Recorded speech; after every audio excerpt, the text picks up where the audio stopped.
At first glance, it would seem that VW has lost their minds by stripping away manual drivers of their beloved transmission choice for the 2025 GTI. They were selling half of these things with 3 pedals just a couple of years ago in North America. So now that leaves me wondering, is there life for this beyond the manual transmission? Are they going to be able to convince purists like myself to drive a 2-pedal GTI?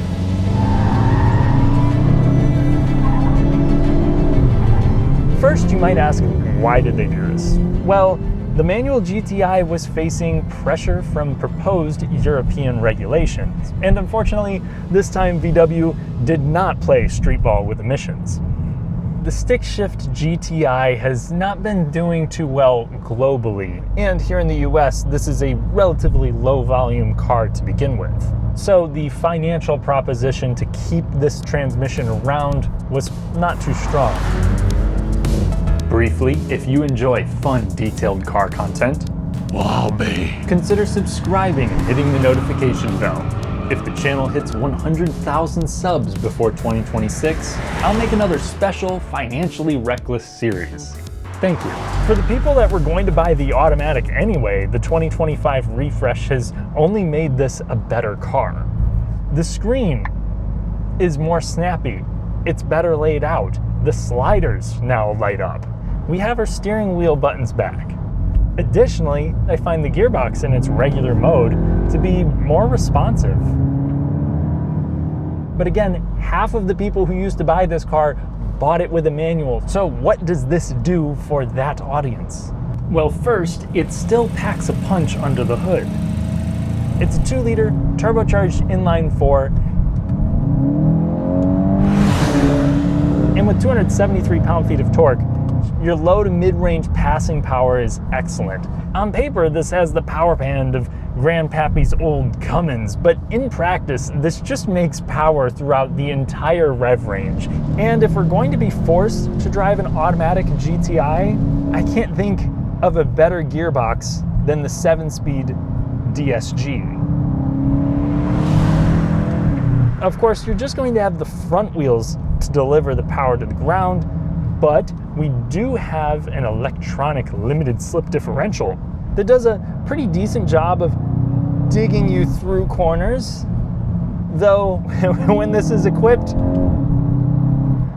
with just all-season tires, there's definitely a power struggle off the line. 0 to 60 after modulating the throttle came up in a respectable 5.8 seconds for me, but with better traction, expect to knock off another half second. What I love about manual transmissions is that you get to choose how to engage each gear. And it's rewarding when you do a good job shifting or launching the car, and the experience itself is elevated much further if the gearbox is actually good. You know, it provides mechanical feedback, or the ratios are aggressive and well spaced. It adds another layer of personality that you won't find with an automatic. I think when Toyota was releasing the automatic version of the GR Corolla, they were touting how that new gearbox would allow drivers to focus on the steering. But honestly, I've never really felt that way. When I'm even pushing a car on track, it's like second nature to me to just shift the thing, and I enjoy working the wheel and the gearbox at the same time. Thankfully though, this DSG is one, a lot better than the 8-speed automatic that I drove in the new Toyota GR Corolla, and 2, it's just really well executed. This is really well done. Those gear shifts are instantaneous because the second clutch is already pre-engaged into the next gear. So when you're up at high RPM, there is essentially no delay, which makes the driver feel more involved and less like a parent trying to make their teenager follow directions. Whenever you drive an automatic that has a little bit of latency in a manual mode, it can really take you out of the experience. So at least in the regard of choosing gears, the DSG offers a similar level of satisfaction to the manual gearbox, and because we have 7 gears to choose from here, the gearing is much better than it was in the old 6-speed GTI. Beyond just the gear changes, it's gonna feel quicker than the stick shift Golf. However, in 2025, speed alone is easy to achieve. Sometimes I feel that if I'm to buy an automatic car, I might as well go with an EV. But that perspective melts away the moment I drive this DSG. What you don't get with, say, a rear-wheel drive Tesla Model 3 are the theatrics. This has that slight turbo lag, and the buildup in power as you work through the rev range adds more drama to the speed than what you would get with an electric car. I do think this is a nice sounding engine. The fake engine noise is pretty natural. Plus, there's no fat battery underneath you. The GTI is a nimble car.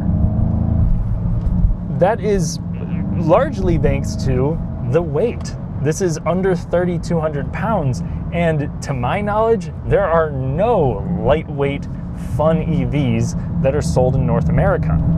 Other markets can get stuff like the Mini Cooper Electric, which I've heard good things about, but that weighs considerably more, it costs more, and it's less versatile. EVs can be straight line beasts, they can be great commuters, but backroad fun, that's more the GTI's wheelhouse. Even here, without VW's excellent adaptive damping, the GTI is poised and really just hindered by the all-season tires that this one has equipped. I would really recommend throwing on Michelin Pilot Sport 4S tires. It'll make a big difference, but you can still have fun, at least on a regular back road with this thing. I even had it on an autocross course and then a wet track, and while it wasn't too capable on this rubber, it was still fun. The variable ratio steering here is really nice and quick. I can change direction fast. Body roll is present, but well kept. This will tend to understeer when you really push it, but for the most part, it feels really balanced. The steering is well weighted. As I reach the limits, I can feel what the steering is doing. It really makes me feel confident. And the physical size of this thing makes it feel chuckable and playful. All that said, does that mean that I'm having as much fun here as I am in a Civic SI? No, it's not as engaging. To be fair, the old manual in the GTI was also not as satisfying as what you'd find in the Honda. However, when it comes to daily driving, I think the GTI is best in class, especially in Autobahn trim. I love how much visibility I have out the front. This is a very approachable car to drive. The steering in normal mode is light and tight, but the comfort is a mixed bag. The ride quality, well, it's stiff. You're gonna get to know the pavement around you very well. See, this SE that I'm driving does not have DCC adaptive suspension. So when VW is choosing how to spring and damp this, they chose to keep it sporty, and I think that was the right move. I wouldn't say that the average car enthusiast would be upset by this, but they'll definitely notice it, and I can see it turning away some of the more casual hatchback shoppers. The DCC-equipped cars will provide a smooth and relatively forgiving ride without sacrificing sharp cornering in the right mode. It's just unfortunate that you're spending over 40 grand to get that. I've also found the gas mileage to be excellent here. Yes, premium is recommended, not required, so you can save some money if you want. I'd probably just throw that in if I was going on a really long road trip, but even with 93 octane in here, I wasn't too hurt because at 70 miles per hour, I was still able to get 35 miles per gallon plus. Easily besting the EPA rating. I think it's a little quieter than a Civic SI or WRX at highway speeds, and the driving aids are much better. When I want to just swerve around something, doesn't bother me. It only really kicks in if it just senses you're starting to drift out of the lane, and even then, it doesn't yank the wheel like it does in the WRX. and you can quickly shut it off. There's no warning lights or anything on there. The adaptive cruise and lane centering also work well on the highway to reduce fatigue. Though part of me wishes that VW, or any brand really, would make a stripped out version that maybe just has the legal minimum of driver assist tech and not all of this equipment either. Because even the base trim is still going to get the big touchscreen, digital gauge cluster, heated seats, the wireless charger, and I just don't think everyone needs that. At least the price still starts out at a reasonable $33,000, unlike some of its foes. The headlights here are A tier. They're LEDs that swivel around corners as you turn the wheel, and you get fog lights, unlike the Golf R, plus cornering lights. And while any new generation of an iconic nameplate is going to receive backlash when it comes to styling, I think the Mark 8 GTI has aged pretty well, and the 8.5 doesn't make any big departure here. It's subtle, it's sharp, and it has the same shape that we're used to, so I'm happy, but let me know what you guys think. There's a reason why the silhouette hasn't changed much over the years, and that's because it's practical. There's enough space in here to transport copious amounts of my parents' miscellaneous items for their crosstown move. The floor can even drop further to expand the space without compromising on a spare tire. At 6'3", I can still fit behind myself, and look here, rear console vents in a small car.